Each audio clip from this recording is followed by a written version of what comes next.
నేనైతే బాగున్నాను, మీరు కూడా బాగున్నారు అనుకుంటున్నానండి. నేను ఈరోజు అయితే గుంటూరు వంకాయ బజ్జీ ట్రై చేద్దామని అన్ని తెచ్చి పెట్టుకున్నామండి.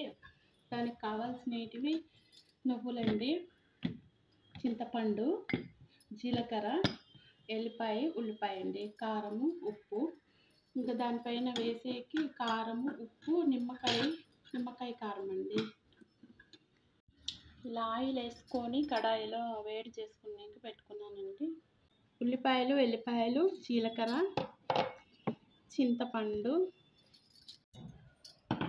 కారం అన్నీ మిక్సీ పట్టేసుకోవాలండి.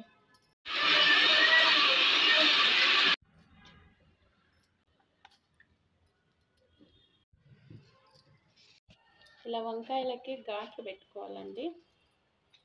ఇలా పురుగులు ఉన్నాయో లేవో చూసుకొని నీళ్ళల్లో వేసేసుకోవాలి. అన్నిటికీ ఘాట్లు పెట్టేసుకోవాలి. శనగపిండి తీసుకున్నామండి, ఇలా కలుపుకోవాలి బాగా. సరిపడా ఉప్పు వేసి పొడి వేసుకోవాలి. ఇది బాగా మిక్స్ అయ్యేటట్టు నీళ్ళు లేకుండానే కలుపుకోవాలి. బాగా మిక్స్ చేయాలి.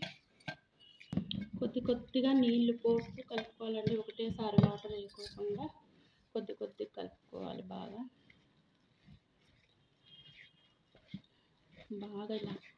ఇలా వంటలు లేకుండా పిసుక్కుంటా బాగా కలపాలి.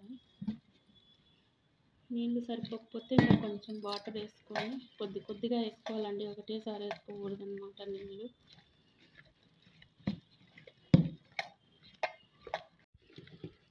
ఇలా బాగా కొంచెంగా వాటర్ వేసుకొని ఉండలు లేకోకుండా బాగా నీట్గా ఇలా ఈ కన్సిస్టెన్సీలో ఉండాలండి.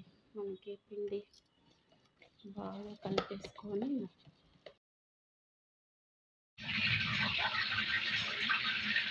ఒక 50-60% వంకాయలు ఇలా డీప్ ఫ్రై చేయాలండి. ఫస్ట్ ఇలా చేసిన తర్వాత ఇలా ఒక 50-60% బాగా నూనెలో డీప్ ఫ్రై చేసుకోవాలండి.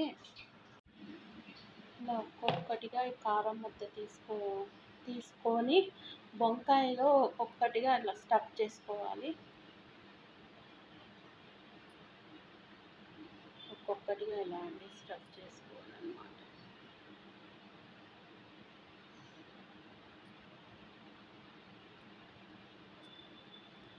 ఇవి కొంచెం చాలా పెద్దగా ఉన్నాయండి వంకాయలు. కొంచెం చిన్న సైజు అయితే అన్నీ ఒకటే రకంగా ఉంటే ఇంకా ఇలా స్టఫింగ్ చేసేసుకోవాలండి అన్నీ ఒక్కొక్కటిగా. ఇలా ఉప్పు, కారం, నిమ్మకాయ పిండేసుకోవాలండి. నిమ్మకారం ఇది.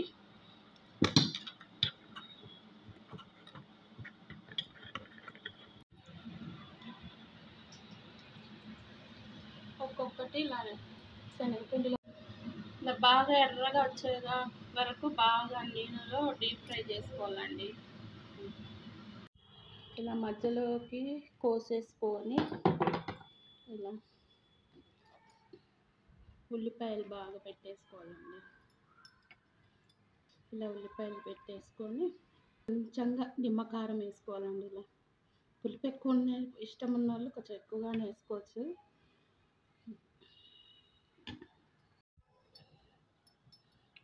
ఒకటి నిమ్మకారం వేసుకున్న తర్వాత ఇంకోటి పెరుగు కూడా వేసుకోవచ్చు అండి. చాలా బాగుంటుంది టేస్ట్. ఇలా పైన కొట్టేసుకొని కొంచెం పెరుగు వేసుకోవాలండి.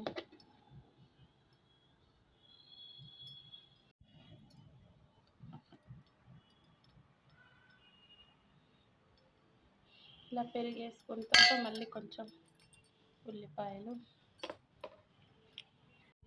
నిమ్మకారం,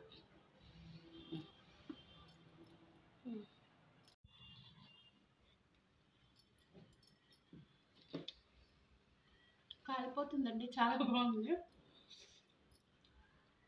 ఇప్పుడు పెరుగు వేసిన నిమ్మకారం కలిపిన బజ్జీ అండి.